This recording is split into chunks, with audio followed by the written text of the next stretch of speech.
আপনাদের দেখাবো শ্রদ্ধেয় বিভূতিভূষণ বন্দ্যোপাধ্যায়ের গল্প অবলম্বনে সংসার।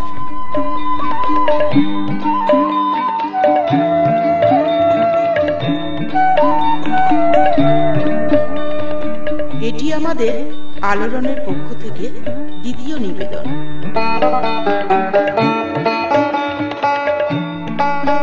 ইনি অভাগিনী তারা, উপেন ভট্টাচার্যের পুত্রবধূ।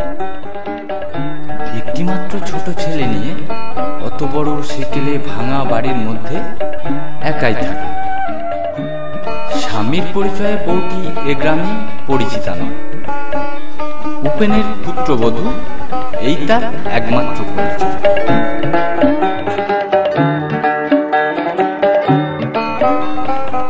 ইনি হলেন তারা স্বামী ভবতারণ ভট্টাচার্য, ভবঘুরে লোক। গাঁজা খেয়ে নেশা করে বাপের যথা সর্বস্ব উড়িয়ে দিয়েছে একবার।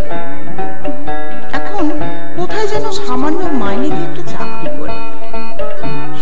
শনিবারে বাড়ি আসে, আবার কোনো শনিবারে আসেই না। কোথায় না কোথায় ঘুরে বেড়ায়, খেয়ে জানে। যখন যেমন মনে হয় বাড়ি আসার দরকার আসে, আবার চলেও যায় যখন খুশি। আসলে নেশা পেলে তারা বাড়ি ফেরার কোনো কিছু মনেই থাকে না, কোনো তাগিদই থাকে না তার যে বাড়ি ফিরতে হবে। বাড়িতে স্ত্রী আছে, ছোট ছেলে আছে, বৃদ্ধ বাবা আছেন, কোনো কিছুই তার মাথায় থাকে না। শুধু নেশা করে করে নিজের সংসারটাকে শেষ করে ফেলল।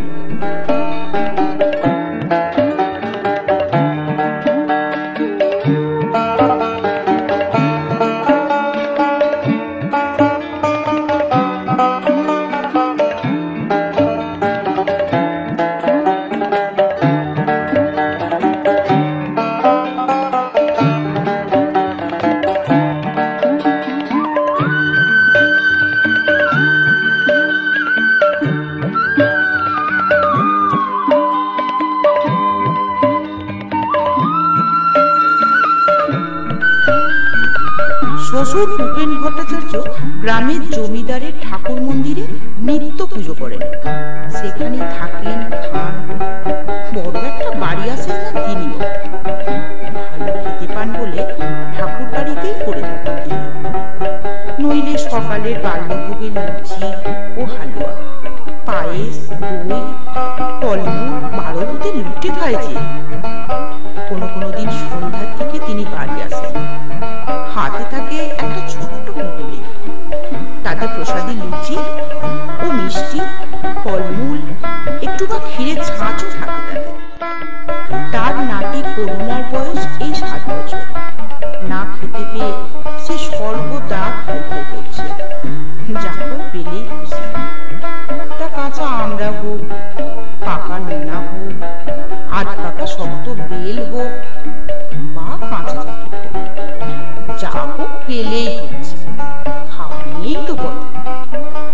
স্বাদের অনুভূতি তো তার নেই। ঝাল হোক, টক হোক, মিষ্টি হোক বা তিতো হোক, তার কাছে সবই সমান। ছেলে মানুষ তো।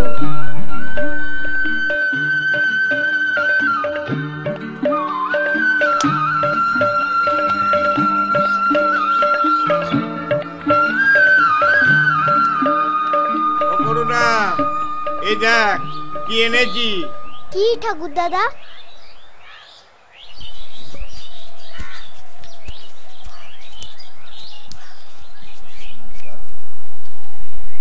ঠাকুর দাদা পুটুলি খুলে দুখানা বাতাসা ও হাতে দেন, ও তাতেই মহা খুশি।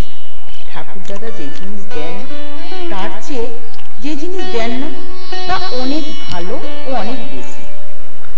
পুটুলির সে অংশে থাকে বৈকালী ভোগের লুচি, কচুরি ইত্যাদি ইত্যাদি। বাতাসা খেতে খেতে ঠাকুর দাদার দিকে ও বোকার মতো চেয়ে থাকে। উপেন ভট্টাচার্য গলায় কাশির আওয়াজ করে পুত্রবধূকে তার আগমন বার্তা ঘোষণা করতে করতে বাড়ি ঢোকেন এবং শটান বাড়ির দোতলায় নিজের ঘরটিতে চলে যান। রোজ তার ঘরটিতে নিজে চাবি দিয়ে বেরিয়ে যান এবং এসে আবার খোলেন। পুত্রবধূকে বিশ্বাস করার পাত্র তিনি নন। বৌমা, ও বৌমা,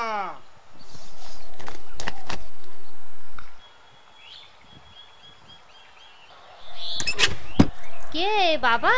একবার ওপরে এসো।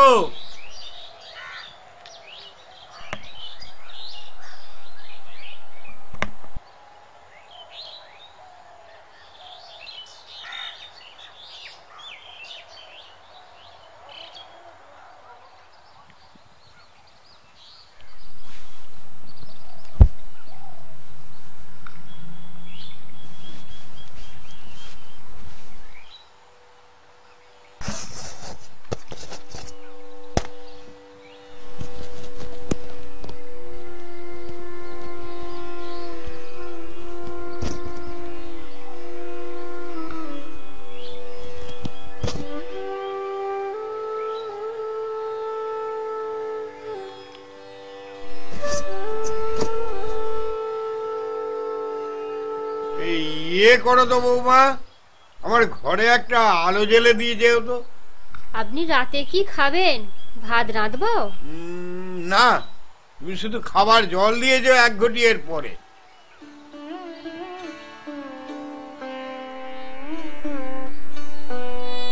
এই সংসারে বৃদ্ধ শ্বশুরের জন্য পুত্রবধূর রাঁধবার নিয়ম নেই, যার যার তার। ছেলে যখন আসে বাপের খোঁজও নেয় না, ওরা নিজে রাঁধে নিজেরাই খায়। উপেন ভট্টাচার্য বড়জোর একটু জল, কোনোদিন একটু নুন চান পুত্রবধূর কাছে, এর বেশি তার কিছু চাইবার থাকে না। আজ তার জন্য পুত্রবধূর রান্না করার প্রস্তাবে তিনি খানিকটা বিস্মিত না হয়ে পারেননি মনে মনে। সেই কারণে পুত্রবধূর জন্য তার মনোভাব হঠাৎ বড় দরাজ হয়ে গেল।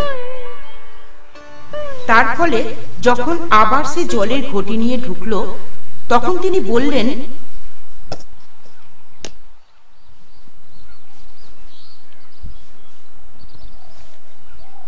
ইয়ে দাঁড়াও তো বৌমা।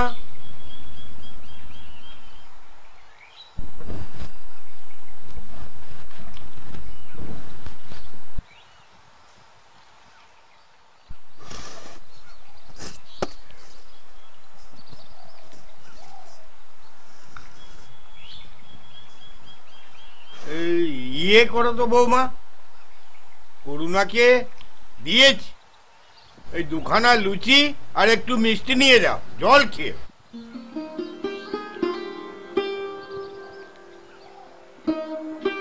আমি যাই বাবা? হ্যাঁ যাও। পান আছে? না তো বাবা, এ হাটে আমার হাতে পয়সা ছিল না। করোনার পাঠশালার 4 আনা মাইনে বাকি, তাগাদা করছে মাস্টার, তাও দিতে পারছি না।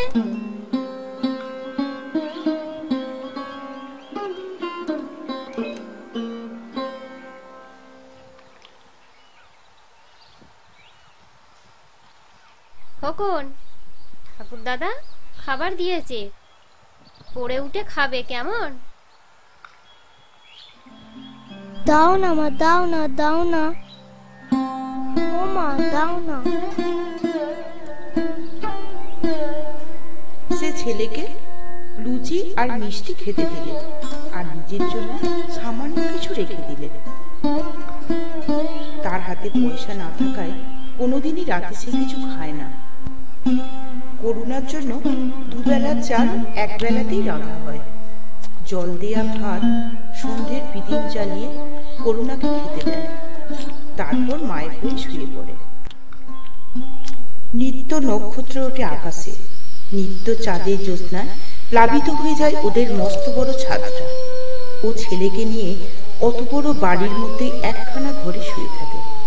ইঁদুর ফুটখাট করে, কলাবাদুর পুরানো বাড়ির কোণে চটাপট শব্দে ওড়ে। ছাদের ধারের গাছটার ডাল বাতাসে দোলে। কোনো কোনো দিন ওর ছেলের ঘুম ভেঙে যায়। ভয়ে মাকে ঠেলা দিয়ে ঘুম ভাঙিয়ে বলে,